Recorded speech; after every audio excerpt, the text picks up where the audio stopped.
guys, my name is Nika and today I'm coming to you with all the books that I have read recently.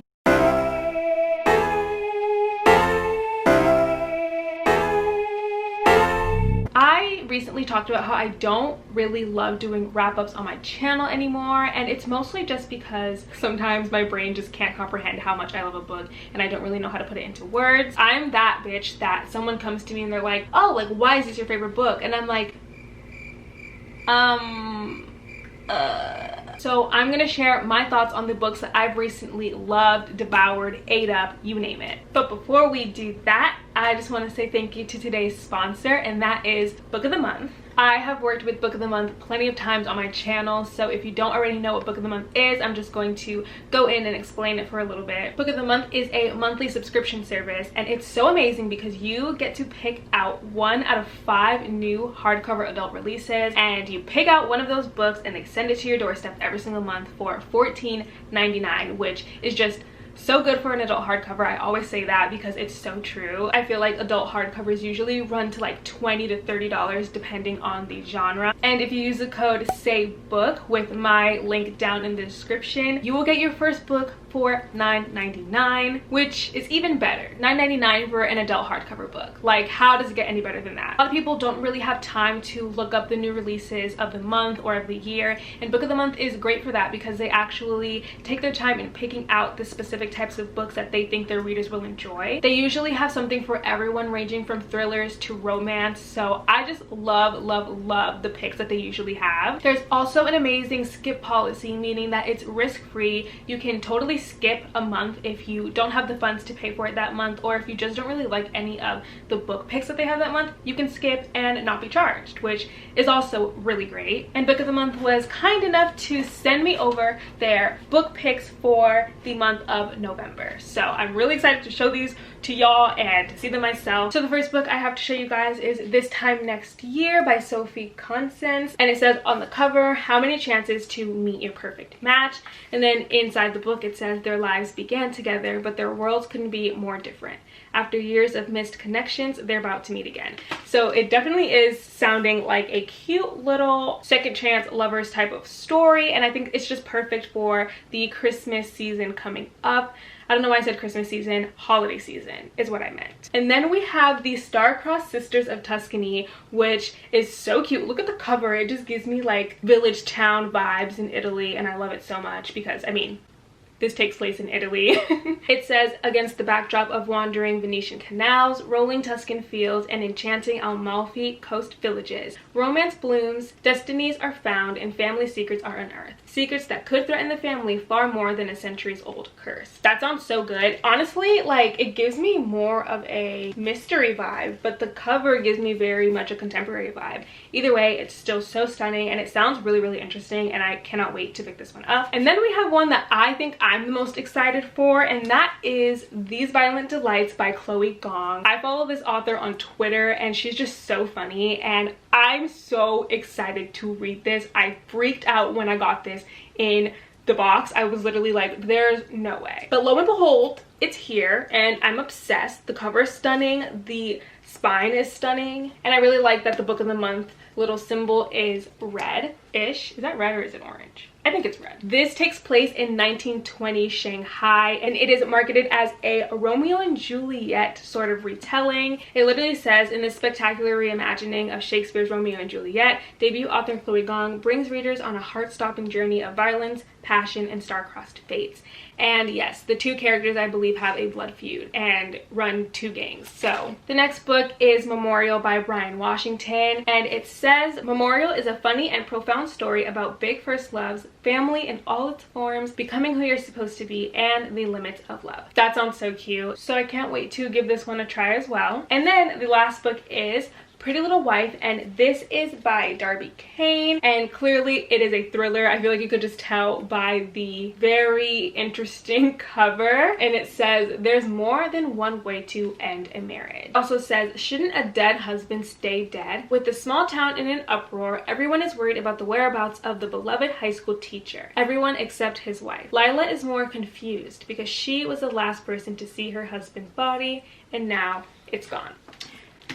Kind of gives me Gone Girl vibes. Very very lightly, but it's there. And I almost forgot about the bookmark, but this month it says leave me to my books. So if any of those piqued your interest, or if you want to give book of the month a try, make sure to again use the code SAVEBOOK.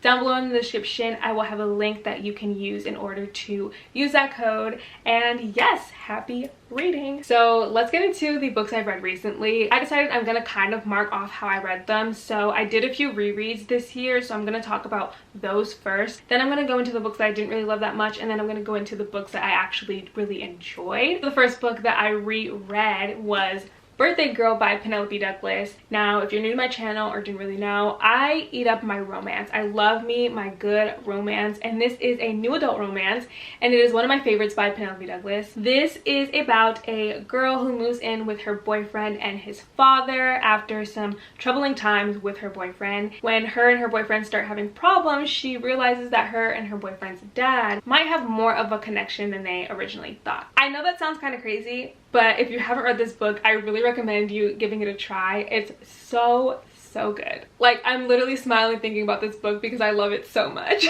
This was obviously a 5 out of 5 star for me. I just reread this whenever I really am just not in a great mood, because there's so many moments in this book that are so cute for no fucking reason. The cover originally turned me off from this book, and I was like, I don't know if I want to read that, but then I finally gave it a chance, and I'm so happy I did. The characters had really good communication skills. They talked out their problems instead of just fighting constantly, and it was also just really sickly cute at times, and I don't know why, but I just love when books are sickly cute. Not cheesy cute, sickly cute. It's different. And then we have The Wall of Winnipeg and Me by Mariana Zapata, and I think I used to talk about this book a lot more like in my older vlogs on my channel, which are something else. But if you didn't know, hi, my name is Mika, and I am obsessed with Mariana Zapata. I think I've read almost every single one of her books besides maybe 2, and she has a lot of them. The Wall of Winnipeg and Me is definitely on my favorites for sure. I gave that book 5 out of 5 stars. Most of my rereads get 5 out of 5 stars because I wouldn't be rereading them if I didn't love them. It is extremely slow burn. If you want a slow burn romance, like, you have to go with Mariana Zapata. I actually thought I didn't like slow burn until I read The Wall of Winnipeg and Me, and I was like, maybe I'm a changed woman. It's just the build-up,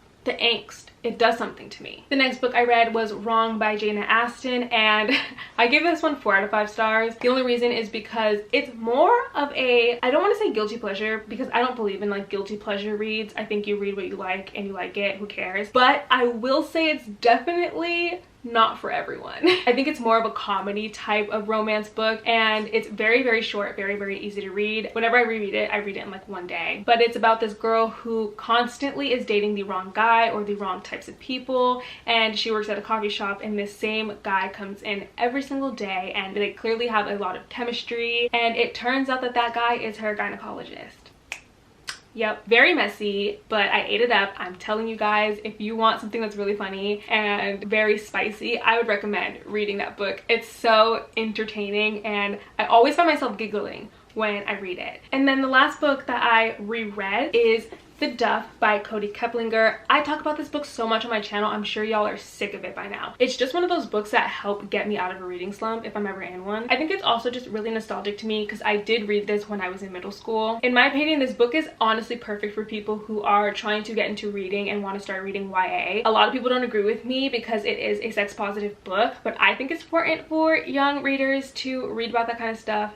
That's just my opinion. I actually recently recommended this to my best friend when we went on vacation together, and she read this book in 2 days. Mind you, she doesn't read ever, but she literally loved it so much, and we both agree that it's 10 times better than the movie because it just has a way different message than what the movie puts out, and also the plot is just completely different basically. But yes, I reread this just for fun, and I had a great time reading it. So I'm going to now get into the books that I didn't really love that much. There's only 2 on this list because if I don't like a book and I'm reading it, I DNF it. So first one is My Favorite Half Night Stand by Christina Lauren. I honestly do love Christina Lauren's books. I love the fact that they're best friends and they write these books together. I think it's so cute. However, for some reason, there was just something about this that I didn't love. I found myself just getting really bored with the plot, and I wasn't invested in the characters that much, and that's rare for me because I, like I said before, eat up Christina Lauren's books. The Unhoneymooners, Beautiful Bastard, Josh and Hazel's Guide to Not Dating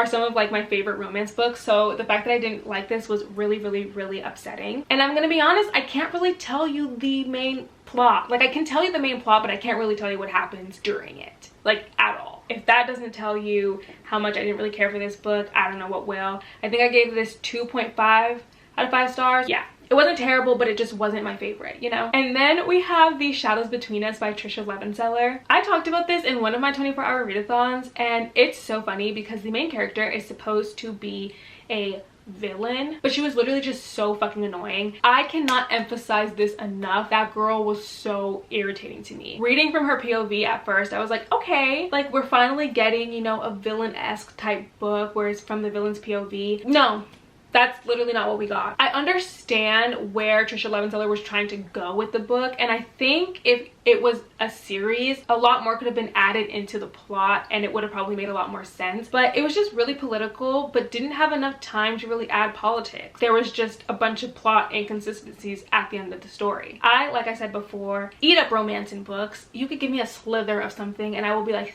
thank you, I will take it. However, with this book, for some reason, there was just no chemistry between the two main characters. There was also kind of like an unnecessary love triangle in it. I didn't really care that much. Yeah, I just didn't care. It sucks because I love Tricia Levenseller's Daughter of the Pirate King duology. I loved both books, even though I know the second book didn't really do that well. But I ate them up and I was so excited for this one. It sounded so promising and it started off promising. I read it in one sitting and I was just like, I want the 6 hours I spent reading this book back now. But enough about that. Let's get into the rest of the books that I've read recently. So I want to start off with a book that you guys have already seen, heard about on my channel, but I just want to emphasize how much I want you guys to read it, and that is Burn For Me by Ilona Andrews. I recently posted this on my Instagram story and I got a lot of responses of people being like, oh, this sounds really good. I'm gonna add it to my Goodreads. I'm gonna try to find it somewhere. And I'm so happy. I'm so happy because it's such a good book. I read this series in literally one weekend. It was so much fun. It is a mass market paperback, but I read the ebook version. Such a good paranormal adult romance story. If you like paranormal adult romance,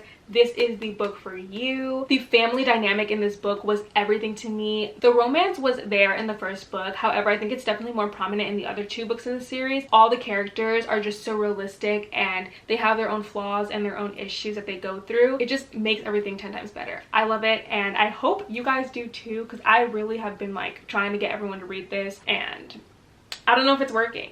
Please let me know if you ever pick up this book or if you read it. I gave the first book 4 out of 5 stars and the other 2 books in the trilogy got a 5. The next book that I read is Chain of Gold by Cassandra Clare. I read this not so recently. It was back in March. I got the ARC from Simon Teen and that was a whole experience, might I add. If you haven't seen that video, I will link it up above so you guys can go check it out. But I did talk about a lot of my thoughts in that video. I didn't go too in depth because it was a non-spoilery video. I just love the friendship dynamic more than anything in this book. They all got together so well and had such a good healthy friendship. I loved it. It was amazing. Also, the ending, I'm just so ready to see what happens in the next book. Chain of Iron comes out what, February next year, March next year. This also got a 5 out of 5 stars from me. Cordelia is definitely one of my favorite Shadowhunter characters so far. I love everything about her. She's so determined. She's just a bad bitch overall, and that we stand. The next book I read was Luna and the Lie by Mariana Zapata and I gave that 5 stars, of course. I don't know if it's still like the same type of 5-star that The Wall of Winnipeg and Me was, but it's a very close one. I really enjoyed it, and after reading this book I fell into something that me and Shrey like to call the Mariana Zapata slump, and that's when you read one of her books and you physically can't read anything for weeks if not months after, because her books are just so slow burn that they really take up so much of your energy and you let it because they're so good. And then the next book I read was An Ember in the Ashes, and I read this for the Ember read along that Penguin Teen was hosting. I also have a video on this and I think it was another 24-hour readathon. What is it with me in 24-hour readathons? Clearly I love them. But I am so happy I finally decided to pick up this book. I had been wanting to read the series for the longest time, and I think it was the cover change. It was probably the cover change. I said it in my other video and I'll say it again. I think this is more targeted towards new adult. It handles a lot more serious topics and there's a lot of murder and intense scenes that I truly wasn't expecting when I went into this. So I was in for a shock, that's for sure. But I loved it so much, and I can't wait for the last book to finally come out so I can just read the next few and not have to wait for anything. The next book we have is Crescent City by Sarah J Maas. Obviously I had to talk about this book, even though I know you know I've read this book. I just want to make sure we're all clear on this. So I gave this book 5 out of 5 stars. One of my favorites of all time. I love Sarah J Maas. If you're new to this channel, I do have a whole shelf dedicated to Miss Sarah J Maas's books below. I think this one is a perfect example of going into a book not knowing much, because the synopsis honestly kind of spoils like a big thing that happens in the book, and I just think it's much more hard-hitting when you go into it not knowing that much about it. There are a few trigger warnings, including death and suicidal thoughts and depression, etc. If you want to know the full list, I'm sure you can Google it and see what comes up. This is her first like fully adult book, and I think she did such a good job with it. I loved it. I have like 8,000 different editions of this book. Next up we have Sorcery of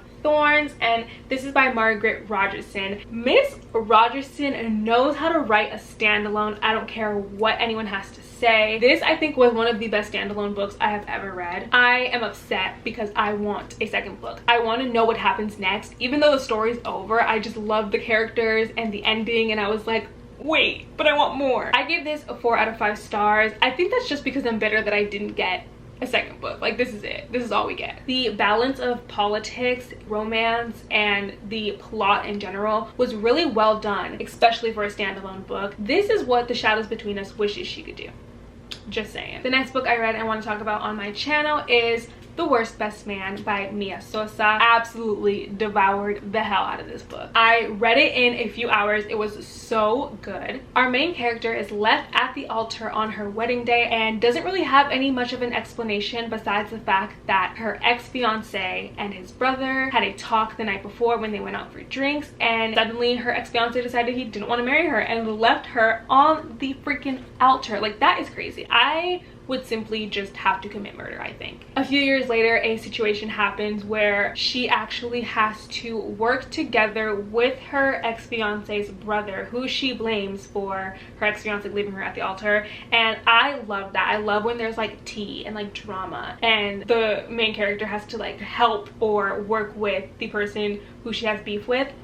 I eat that trope up. I eat most romance tropes up. I gave this book 4.5 out of 5 stars. Now, the next book I want to show you guys is Legendborn by Tracy Deonn. I have definitely talked about this book so much on my channel at this point. Tracy Deonn is such an incredible writer. I'm pretty sure in my last fall book recommendation video, I gave a pretty good like summary of what this book is about, but I just loved this book so much. The main character is, I believe, 16 or 17, but she acts so much older, and it makes sense because she is technically away at college for a early college program. And I just loved the fact that this read much more mature than I thought it was going to. I also think it's pretty realistic in the way of, you know, you're away from home, you're away from your family, from everything you've known, you just lost someone, and you're dealing with all these different things, and you literally have no one but yourself and maybe a few close friends, but it's still not the same. Everything that was done in this book was so good. And of course, obviously, there's romance. I'm mad at Miss Tracy because she made me fall in love with not one but 2 different white men. How dare you? This book was just everything to me, and if you've read it, let me know down below in the comments how you felt about it. I loved it so much. I gave this 5 out of 5 stars. All right, and now we are down to our last 2 books. The first one is Kingdom of the Wicked by Carrie Maniscalco, and I also recommended this in my fall book recommendations video, and I'm also pretty sure I was reading this in my 24-hour readathon video that I recently did. I gave this book 3.5/4 out of 5 stars. I don't know where I'm going to place it right now, and I think the reason I did that is because the ending of this book was so promising, and I cannot wait for the next one. It took me a few times sitting down in order to get into this book. I think the first few chapters were kind of slow for me, but once I got into it, I actually flew through the book. It was so perfect for fall. I'm so happy I decided to read it in fall. It has witches, demon princes, references all these different magical elements, and it also takes place in Italy, and I just think that setting and the plot of this book was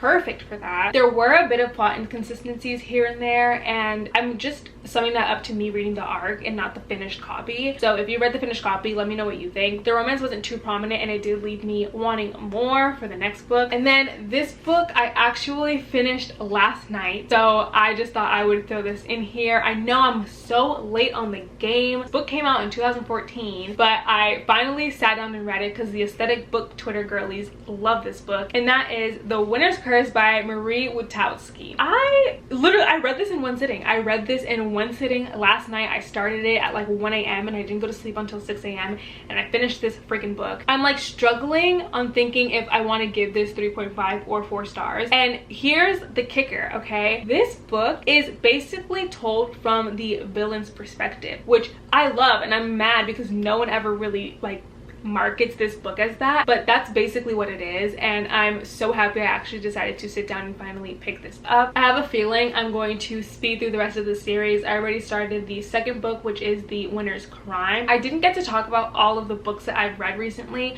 mostly because if we did that, we would be sitting here for like 2 hours, and I don't want to do that. I do have my Goodreads link down below, and you can check out my 2020 Goodreads reading challenge. It has all the books that I've read so far this year. Let me know if you read any of these books, how you felt about them. Make sure you check out Book of the Month and use the code SAYBOOK, and use my specific link down below in the description box in order to get your first book for $9.99. If you stayed all the way to the end, I need to think of a cute emoji for you guys to comment down the black heart emoji. Thank you guys so much for watching. If you want to see more of me anywhere, my Twitter, Instagram, Goodreads, and everything else will be linked down below in the description. Thank you guys so much for watching, and I will see you all in my next video. Mwah. Bye. East and the west, I'm racking up on my bread, power on me, I'm feeling just like a Tesla. Too much tree, the smoke is making my chest hurt. Girl on me, I'm thinking I should've rest her. Hey, I'm thinking I should've rest all night long. She putting me to the test, got a lot on, I'm trying to take out the rest.